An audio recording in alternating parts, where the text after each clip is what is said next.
County in Middle Tennessee until 6:45 p.m. Central Daylight Time and 5:41 p.m. Central Daylight Time.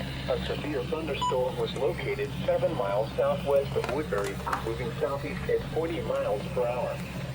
Hazard, 70 miles per hour wind gusts. Source, radar indicated.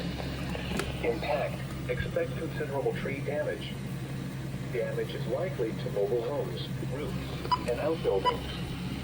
Locations impacted include Shelbyville, Hickmanville, Manchester, Woodbury, Tullahoma, Altamont, Morrison, Wartrace, Bell Buckle, Beersheba Springs, Centertown, Normandy, Viola, Rouse, Beech Grove, Fosterville, Summitville, Eden, Hillsboro, and Bradyville.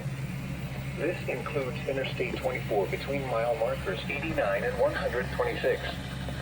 For your protection, move to an interior room on the lowest floor of a building.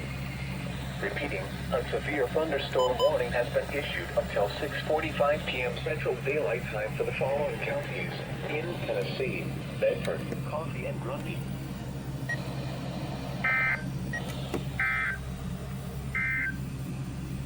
At 5 p.m.